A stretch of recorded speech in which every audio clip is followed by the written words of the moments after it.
Con el lanzamiento de la intranet se cumple un hito importante en el proceso de transformación digital de la UNCE, que se viene gestionando desde 2022. Bajo la conducción de Jesús Díaz, director general, y del Comité Operativo de la UNC, y la gerencia del proyecto interno a cargo de Moraima Pereira, Ana García y Eurídice Esteves, además de la participación de todas las áreas funcionales.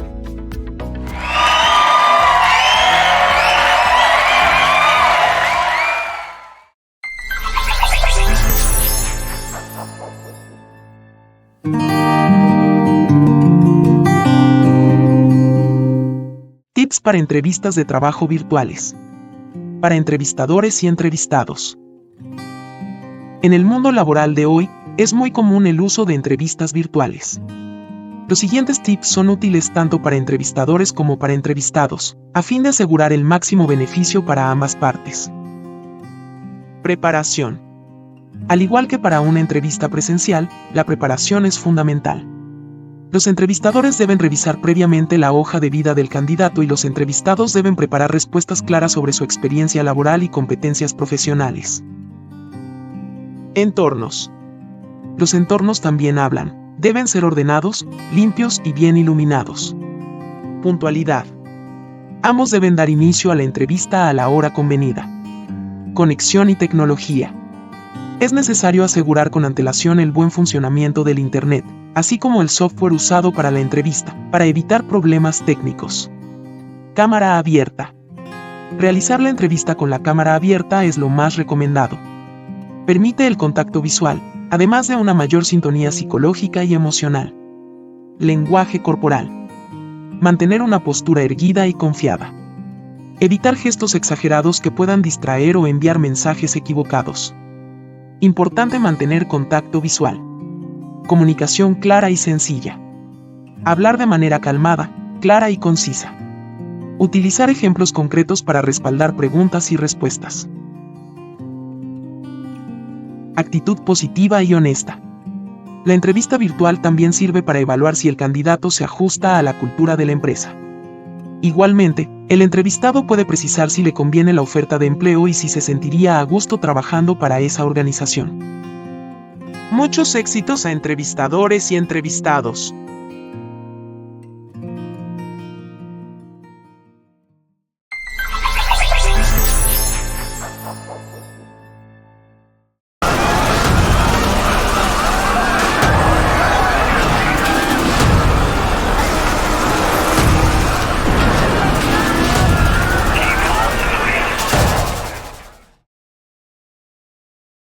El plan de romper un florero y armar un tierrero para luego dar el grito de la independencia había sido todo un éxito.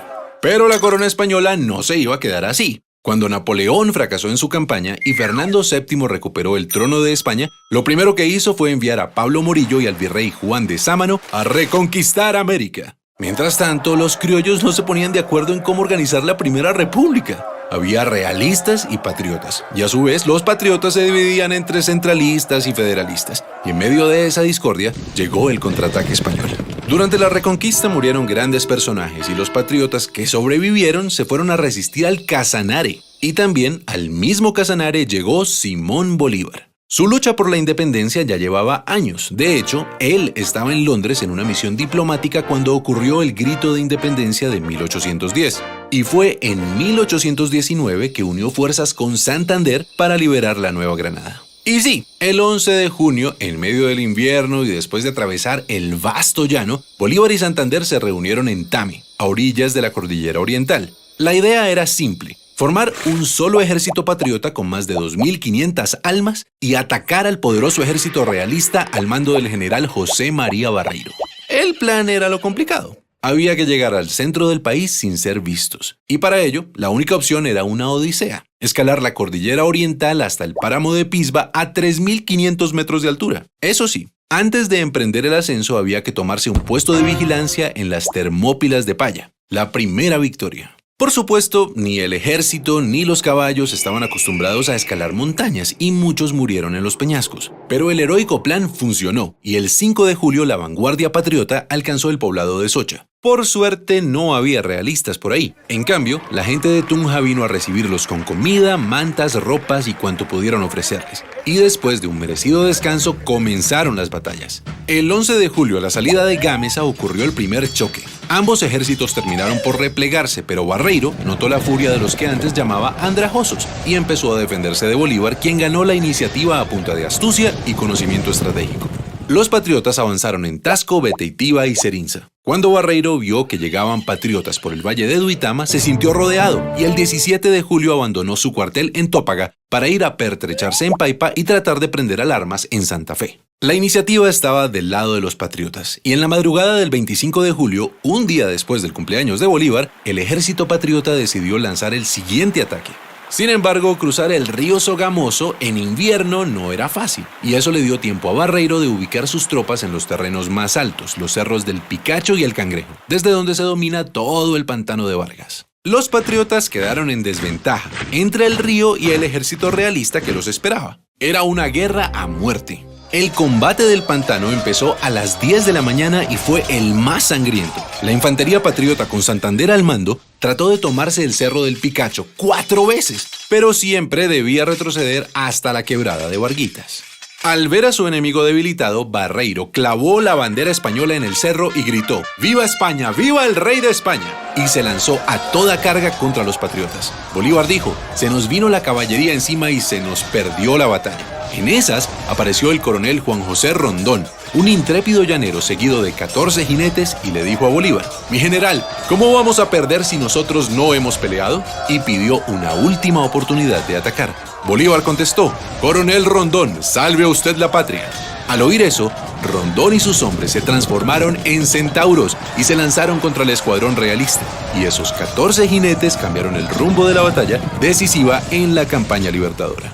Barreiro comprendió que estaba en desventaja y comenzó a retroceder por Sogamoso hacia Santa Fe. Pero Bolívar sabía que los realistas querían unir fuerzas con el virrey Sámano, así que en medio de la noche, sin prender ni una lumbre, partió hacia Tunja con la intención de cortarles el paso. Y llegó la mañana del 7 de agosto de 1819. Desde el Alto de San Lázaro, en Tunja, Bolívar y el jefe del Estado Mayor habían observado los movimientos del ejército realista.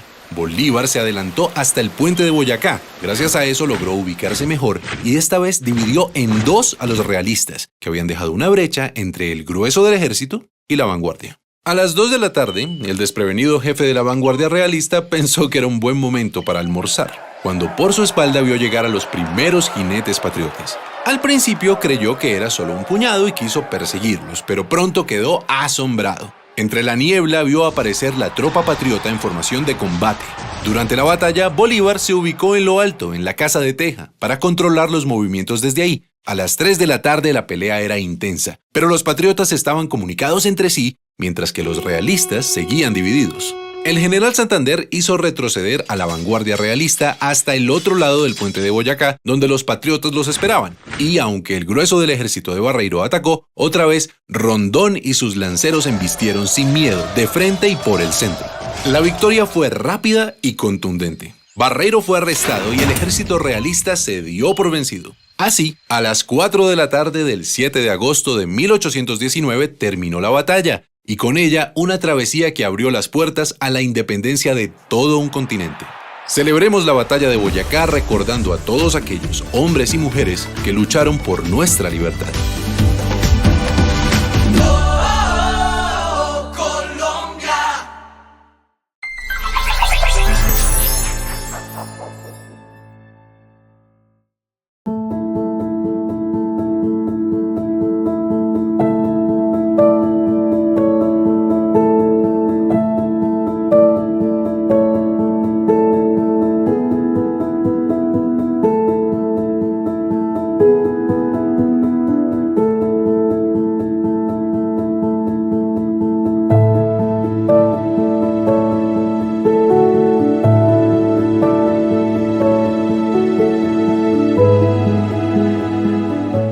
Donde quiera que operemos.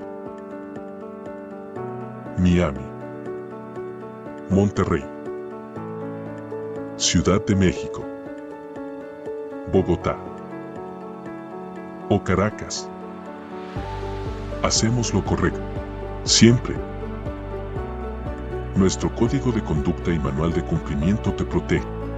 Conócelo.